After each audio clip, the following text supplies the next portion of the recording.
Hey everybody, welcome to another episode of AMA. I'm your host, Tom Bilyeu, and I am going to be taking your questions, but this time that you submitted ahead of time, forgive me, because of travel. We're not able to record this one live, but nonetheless, here we go. First question is from Kendra Border. Hey Tom, I'm currently in the process of making changes in my life, and something I've realized is a part of me refuses to let go of limiting beliefs. Why do we care more about being right than being happy? I don't know that we do care about being right more than we care about being happy, but I think when you're not thoughtful about the thoughts that enter your mind, it is a passive thing to want to be right. It's a passive thing to want to be happy, but there's not anything that kicks off mechanistically in your mind that pushes you down the path of being happy. But since you're in these constant interactions where maybe you're right, maybe you're wrong, maybe your idea wins, maybe it doesn't, that makes it feel like there's something that's constantly being kicked up in your mind about wanting to be right. But the reality is just our life situation is like that. So we're going to be in situations where we have to go to work. At work, we have a job that we're supposed to do. It collides with other people's jobs. You have a family. They have ideas that they want to see put forth. So you're just constantly in a world where other people's ideas are colliding with yours. So that creates a lot of momentum for that instance in your brain to pop forward and say, hey, I really want my idea to win. I really want to feel good, smart, right, good, all of that stuff. And because of that, it creates this dis-ease in yourself because you haven't done the work, the very active work of getting out of that passive cycle and saying, okay, what I really want, my long-term goal is hopefully a deep sense of fulfillment and not just a sense of being momentarily happy. Because part of the problem is that being right will bring happiness. And that is part of the conundrum where this really gets confusing. And I think that we have to acknowledge that being right feels awesome. And this is where people get themselves into trouble because you become addicted to that. And then given your environment, you're constantly running into opportunities to be right. So that dopamine desire to be right, to get that feeling of happiness is there constantly dripping at you. And so in that moment, you just fight for it to be right, to get that release of dopamine. Yeah, I won, I'm smart, I'm good, I'm worthy, all those things that you're going to feel momentarily happy about. So you have to do the hard work of switching it over to making the thing that gives you that, the dopamine release of anticipation, and then B, I really have to find out what the neurochemical is, probably serotonin, that you get when you're actually getting the thing that you wanted. So if you can switch that over to learning something new, to acknowledge that, whoa, I was willing to look at my inadequacies. I was willing to accept that I wasn't right. I was willing to admit publicly that I was wrong, that somebody else has a better answer. When that cycle gets the dopamine release, you're actually looking for those moments to learn something. You're looking for those moments to realize that you were wrong. And then to then be empowered by that new information that becomes available because you lower your ego and all of that. If you can get that cycle going, then you'll find actually the opposite, which is that you're always looking for opportunities to learn something new, that's this ever-present self-reinforcing cycle. And that's a huge part of the growth mindset. And it's why I say one of the most important things you will ever do is switch what you build your self-esteem around from being right, being good, being worthy, these permanent states, over to being the learner and always being willing to admit when you're wrong. If you make that switch, then suddenly the mechanisms of a growth mindset become much easier. Next question. Dagmara Ava. In his book Principles, Ray Dalio makes a distinction between goal-oriented thinkers versus task-oriented thinkers. In your experience, is it possible to switch and train yourself to become a goal-oriented thinker from a task-oriented one? What steps would you need? What steps would need to be taken for that? Okay, so absolutely 100% it is possible. I know because this is exactly what I did in my own life. I very much used to be task-oriented. I have lovingly said that what my parents imbued me with was a slave mentality. Keep my head down, do as little work as possible, and avoid punishment at all costs. That's how I thought about things, certainly how I thought about school. It's how I thought about a job. It's how I thought about most of the relationships in my life. It was about avoiding conflict. It was not about having strong core beliefs. It was really getting by, getting through life, like trying to, get through the week so that you can enjoy yourself on the weekend and love your family. And don't get me wrong, they had really amazing intentions and they wanted me to enjoy my life, but there were just things that they saw as inalienable. You just couldn't change them. And so that put me in just thinking about whatever was right before me. So, I need to get an A. Okay, this is what I'll do to get my A. And the grades is a perfect example because the real goal should have been learning. It should have been knowledge. It should have been me going, hey, the system doesn't actually really get me the things that I want. And so pushing back against that and trying to figure out what I need to do to actually educate myself. But I didn't do that because the task before me was get an A. That's just what you did in my family. You got good grades. And so cheating was a perfectly reasonable solution to that. Now, when I went to college, I realized, wait a second, this is supposedly the thing that I love most. I was studying film. So if I really love this, then why would I cheat? If I'm going to try to get a career out of this, again, why would I cheat? And if I'm taking on massive amounts of college debt to learn about this, why would I cheat? It doesn't make sense. And so in that, I switched from that task-oriented mindset to really thinking bigger about my goals. There were things in life that I wanted to achieve, that I wanted to accomplish, and I had to then reverse engineer what I needed to do to get there. And so when you look at that, so another great example, I use the word instead of task and goal, I use the words path and goal. So I think about a path as being totally irrelevant, and you could switch paths, give up on a path, totally abandon a path, and never lose sight of what your goal is. So my goal now is to pull people out of the matrix. And by that, I mean to give them an empowering mindset that will allow them to actually go out and do the work that they need to do to get a skill set that's going to let them execute against whatever they want. But it's my role in all of this is to give them that core set of beliefs that's going to allow them to not get in their own way, to realize that they can do and learn anything that they set their mind to. Okay, so if that's my goal, now I have a path, and my path right now is narrative. So it's putting out comic books, movies, TV shows. That's what I think is the ultimate end goal. And I don't confuse that with the social content, which I believe is preaching to the choir. It's people that already are on that path, that's all the hard work, right? Making that, flipping that switch and really wanting to go down that path so I can give very direct instructions like this. But ultimately, to do at scale what I want to do, I have to go down that path, I think. But I may be wrong about that. And if I end up being wrong about that, then I'll jettison that path and do whatever is most effective. So I'll tell you one thing right now that I'm constantly checking whether it's working or not is as far as a path versus the goal. So Jeffrey Canada has said, basically, give up on adults. You're past the age of imprint. You're past where it's really easy to massively influence somebody. And so better to go after kids. Maybe he's right, maybe he's not. Look him up. Super interesting dude. Somebody I really want to get on the show. I don't know, he might be right, but emotionally, I just really don't want that to be true.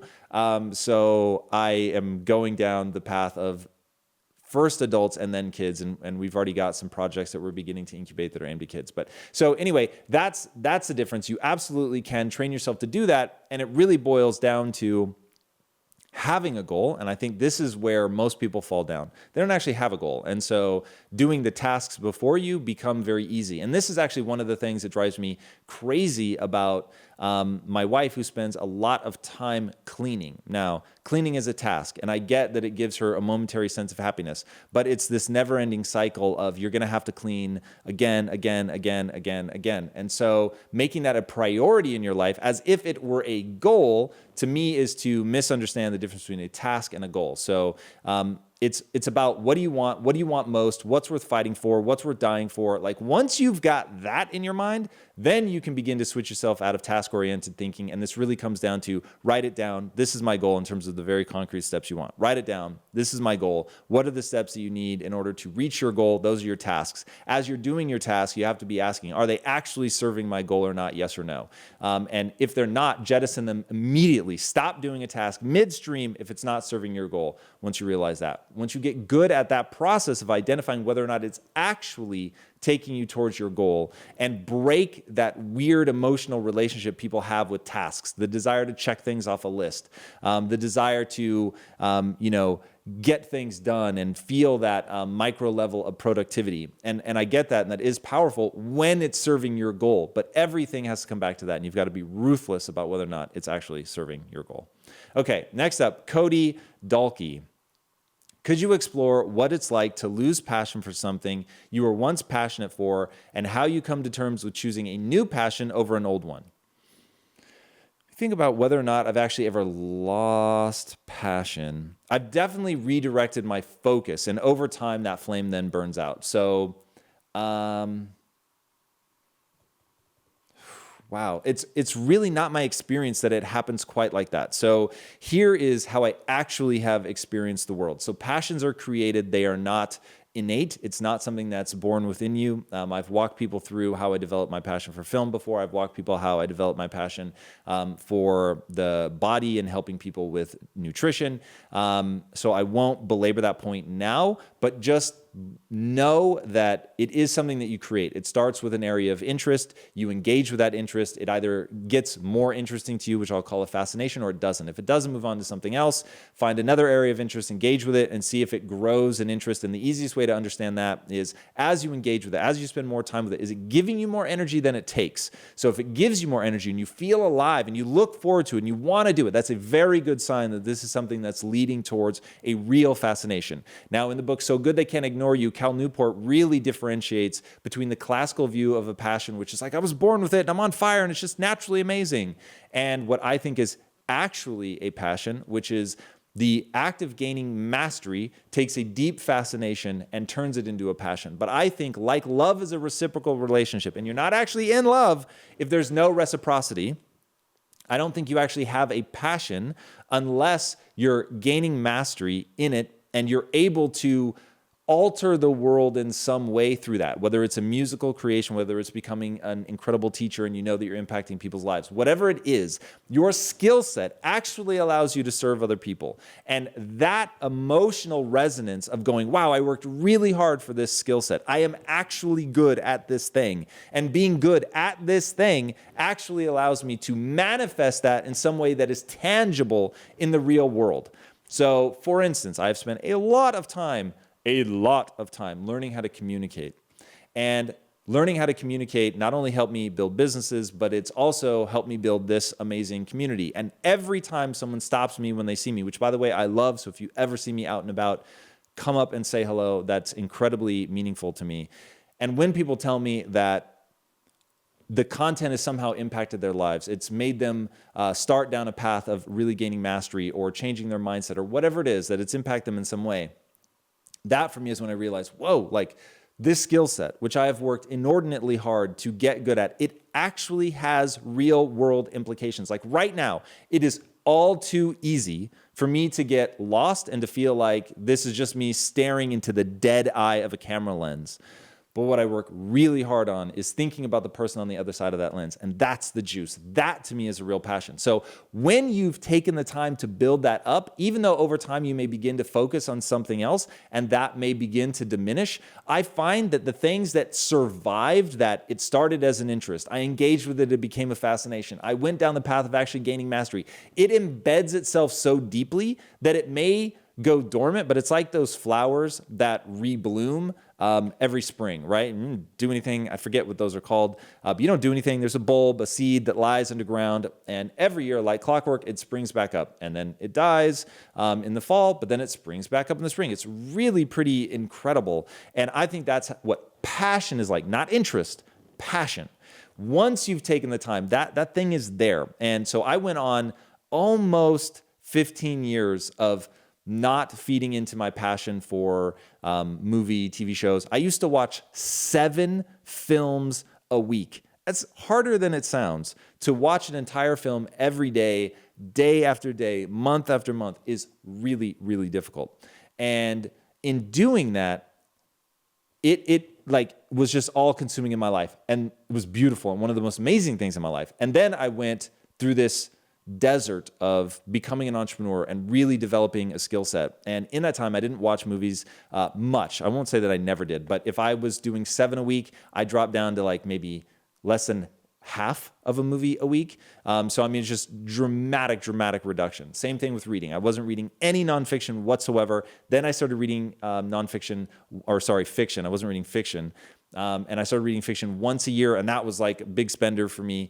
But now as I've turned back to it, because it actually makes sense again with my goals, it bloomed back into life the moment the sun of my attention was upon it. So in that, I feel like probably what you're talking about may not have been a passion. It may have been either an area of interest or a fascination. And so that's my gut instinct. And so I would follow that all the way through. And if you've got something in your life that's robbing you of the passion for something, then I would stop that thing. So let's just take a job. I think the fastest way to hate your life is to hate your job. I think the fastest way to lose sight of what made you love your passion in the beginning could go away with a bad job. But I don't think that a job, doing something for a living, necessarily makes it worse. In fact, I will say I am more passionate about storytelling now than I have ever been in my entire life, because it feeds into my goals. So even though it's my job, it's my day-to-day thing, I'm so goal-oriented, and I so love that process that it's so amazing to me to have tied something that I have so much love and passion for with actually solving business problems and holding myself accountable to revenue and supporting a team and all of that. All right, so I could keep going about this, but I will stop. Liam O'Donnell. Is it possible to fully grow into your potential, achieve your huge goals, and continue on that journey of the mind whilst, he used whilst, which I respect, while still enjoying getting drunk and partying? I didn't see that coming. Or are they completely mutually exclusive? So here's what I think about that. I am a big believer that if you're going all out, you are grinding it out, you leave it on the field. Motherfuckers, I'm telling you right now, Monday through Friday, if I am awake, I am working or working out, period. In fact, now, these days, I read while I'm working out, which I never did before. And we could do a whole episode on how I've made that finally work. But that process, one, requires that you love what you're doing. So let me just make that abundantly clear. I love what I'm reading about. I love what we're trying to build. All of it, just amazing. It gives me more energy than it takes away. Now, once you have that, the really wanting to actuate your potential and going after it every day and knowing I'm going to bed now because I have left it all out on the field. And I'm telling you, there are times during the day where I'm like, let me just look at Reddit for like 5 minutes. I just like for 5 minutes, I can't do it. It's so embedded in me to want to be the person that I say out loud, to actually be internally, that's when I go and I start looking at Instagram, replying to comments, doing research, whatever. So doing that, playing that hard every day leads me to, when I want to stop and go shake my ass, even if it's a random Tuesday, I'll go do that because I know how hard I've played every day. I know how much I'm willing to bleed for my goals. So this is not about emotional austerity. This is not about grinding yourself into the dirt. First of all, it's doing something you love so that as you're grinding and going that hard, it's something that you just want to do. Then, on the other side, because you're going that hard, that you just don't have the guilt that most people have when you take time off and relax and chill. So when I'm working, I am all the way in. And when I'm relaxing, I'm all the way in. So I think this comes down to how much you're doing of one than the other. And I think if you're asking the question, you know you're not giving it your all towards building your dreams and making them come true.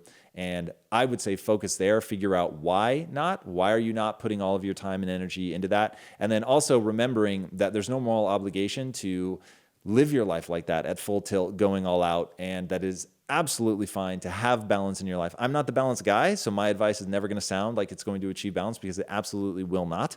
But there's no right way to live your life. So there is only a way that provides deep fulfillment. And I think just neurochemically, that's what humans are wired to desire and to love and to sit in and live with. And I get a deep sense of fulfillment from going so hard to build a skill set that serves other people. So if you find that that's a conflict in your life, just be honest with yourself about which you prefer. There is not a right answer. Johanna James Lynn. In my experience, it's not until you have this sudden, this is it, I'm serious now moment that everything clicks into place and the thing you were struggling with becomes easy. Can you manufacture one of these moments? How do you get yourself to that point? Or do you just have to hope and wait for one to come along? You absolutely do not hope and wait. Oh God, this is why I'm so anti-fucking patience. Like, it's not a thing. It's not a thing. Patience is not a thing. Okay? Now, that doesn't mean that you don't play the long game. You need to play the long game, whatever it is that you want. But patience to me is a synonym to relaxing, to waiting, to letting it happen, to thinking all things happen for a reason, which is all horseshit. You've got to go all out every day to build your skill set, to make something happen. That is truly the only way. Now, the great news is, what you're asking is, there is a process to that. You're going to go all out for it. You're going to try to make it happen. And it is the classic process of creating a passion in your life. You start with an interest. You engage with it. It turns into a fascination. You spend time there going hard. You decide, do I want to keep going? Do I want to actually gain mastery? If you decide yes, then you go down the path of actually gaining mastery, and that is how you create a passion in your life. That's how you create actually, that's totally different though from the moment that you were talking about, which is the this is it moment. I'm going to take it seriously. And that to me comes from one of two things. Either taking the time to cultivate your want and turn it into a burning need. That's huge. And I think most people don't take the time to do that. There's a huge reward for you at the end if you do that, if you want to achieve big things. I've spent a lot of time doing that. Right now around comic books. So comic books to me have always been something that I've liked. I've collected comic books for a very long time, but I've never considered myself a nerd. So when I hear some of the people and how deep they can go on like the Marvel Cinematic Universe and the comic lore around it, and going back to like storylines from the 60s and 70s, like that's some next level shit. And I've never been that deep into it. But now, because we're publishing comics, I really want to get that deep into what makes all that work. What is that mindset about? Why do people like all this sort of fractal patterns that you can go down of learning, like all these like minute things all around the central storylines? And in pouring myself into that, really looking at and in trying to fan those flames in my own life about things having to do with sort of collecting the greater universe. And I use that word because as I'm speaking out loud, I realize that's the part in me that triggers. Like I love collecting. I love having the physical thing. I love like this is related to that and understanding how it's all interconnected. And so feeding into that and really turning it into something. Just a couple of days ago, I had that first moment of like where I was legitimately neurochemically rewarded for discovering some obscure fact. And I thought, cool, that's what I've been trying to build into this. So that was me taking a want, which I really enjoy all of the universe of comics, but turning it into a need, right? I need this for what I'm doing to fan those flames, to really make me like hungry for that knowledge. And I think that will serve me well. The other is, and this has happened in my life as well, to get so fucking fed up and disappointed with yourself that you just won't tolerate it anymore. So hitting rock bottom is also incredibly powerful. And that happened to me right after I got married, and I realized I was a lazy fuck and I was doing absolutely nothing with my life. And I had promised this woman who is now my wife that I was going to make her rich, that I was going to build an incredible life for us. And I wasn't doing that. And I was doing things that were only going to exacerbate the problem, make us even poorer. And yeah, I was not going to allow that to happen. And I was disgusted with myself. Welcome to advanced class. If you can leverage that instead of being controlled by it, it can be very powerful. And I'll just give you a really simple way to deal with that. If you're spending more than 20% of your time being disappointed in yourself, thinking negative shit about yourself, you are fucked. So don't do that. But that 20% can be very powerful. It can be the exact kick in the ass you need to get back into the 80%, to get moving, to do things, to look at the beautiful things that you want to create, to look at how you're winning and doing things that are worthy and amazing and all of that. So 80-20 is the nice, simple way. But those are the two things: rock bottom emotionally or turning a want into a burning, crushing need. Oscar Zamora. I'm 32 years old and recently discovered that I want to dedicate my life to making it in the movie industry. Word. However, I feel too old to start studying. Oh. I've been working as a PA, but I want to be closer to the cameras as DOP. Do you think it's too late for me to start studying, or should I continue on my current path? Let me tell you something right the fuck now. First of all, you're 32. You were so young, it's spastic. So let's be really clear. But let's answer the hard question. And let's say that you were 62 years old. And is it too late for you? I will say this. The thing that you should be pursuing all out in your life, whatever that's going to be, should be something that gives you more energy than it takes. So that the process, the act in and of itself, is interesting and fascinating. Here's what I find. When people start down these paths, in fact, I'm about to give you probably the most powerful entrepreneurial advice, greatness achieving advice I am ever going to give you. You're going to ignore it, as most people do, because it's very hard to get your mind around that it's really this fucking simple. But it's this simple. Get rid of patience. Stop having the patience to let things unfold naturally. Now, if you want to get ahead, it's going to take an obscene amount of time. I am not saying that my message is you can make it happen overnight. You absolutely fucking can't. But let me tell you right now, even if you're giving yourself 10 years to become a DOP, a director of photography, if you're going to give yourself 10 years to accomplish that, I promise you, the only way it's going to happen is if you're saying to yourself in every moment, you're going to bifurcate your mind. And I want people to understand you will never win at the highest level until you can hold two competing ideas in your head. And here are the two ideas. Idea number one, this is going to take me 10 years. Idea number two, I'm going to make it fucking happen today. And I'm going to ask myself every day, why didn't it happen today? What thing did I not do? What skill set am I missing? What am I going to have to do? And I'm telling you right now, that has been the secret to my success. I was so desperate to make things happen right now that I'm always looking for what's the next massive leap forward, that it is not okay for me to plan on it taking 10 years, because secretly I know it's going to. But it's going to take 10 years and only actually going to happen for me if I'm going all out every day like it has to happen right now. Now, to make matters even more confusing, nobody likes a bull in a china shop. So while you're holding yourself internally to that it's got to happen today, what's the next quantum leap forward? How do I circumvent this system? How do I not just like grind it out going straight forward? That you don't ever let anyone feel that you're going to bowl them over, that you're going to break their system, that you come in, you're looking for ways to circumvent the system, you're looking for ways to jump the queue, you're looking for that next quantum leap forward, and yet people want to be around you. Because when push comes to shove, you never step on a neck. You're always encouraging other people to rise up. You'll always stop and take the time to build that relationship, thinking only in the long term. Because guys, that's the only way it actually happens. So I'm doing all of that stuff. I go slow when I need to go slow because it's the only way to actually go fast. If you're a dick, if you're like dismissing people because you're like, oh, they're not going to help me do it today, then they won't be there 6 years down the road because you didn't make a friend before you needed it. You didn't plant a seed. And this convoluted mess that is these two conflicting ideas is the only path forward. So to recap, you're young. If it's giving you more energy than it takes, it doesn't matter if you're young, because in the moment, you're going to enjoy the process. You're actually going to have fun. It's going to make you feel more alive. And then you must hold the two competing ideas in your head. This is going to take a really fucking long time. And I absolutely refuse for it to take a long time. And the reason that you do that, it gets you thinking totally differently. If every day you're thinking about 10% incremental improvement, it's just never going to go anywhere. If every day you're forcing yourself to think, I need to 10-fold this, then all of a sudden you think radically differently. And in that process, through a lot of failure, you'll finally hit on something that actually does let you go forward that fast. That's the secret.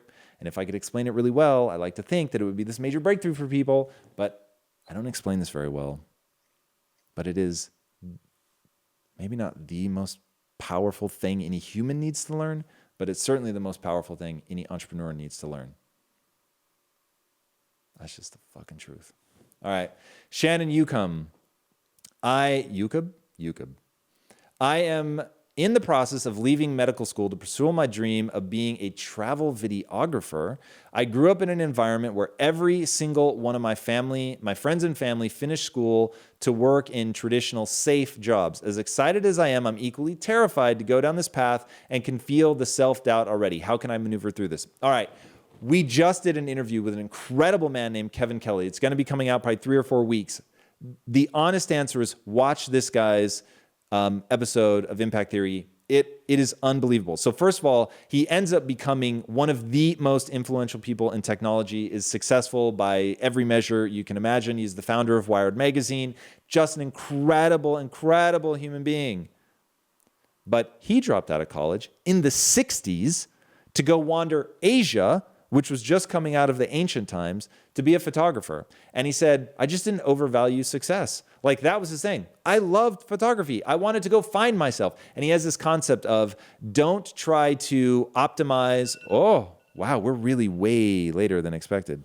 I thought that alarm won't go off. Oh God, what does he call it? Premature optimization. Don't fall for premature optimization. You really need to go find your voice. And that means stumbling around. It means goofing off. It means having fun. It means experiencing a lot of stuff. It means trying and failing. Like, don't try to prematurely optimize. All right, guys, I got to peace out. I got to go jump on a flight. Thank you guys so much for joining me. Always amazing. If you haven't already, be sure to subscribe. And oh, by the way, today's episode is brought to you by the Do Shirt. If you haven't already, hit shop.impacttheory.com. Self-signal your way to success. All right, guys. Until next time, be legendary. Take care. Peace. All right, gotta go.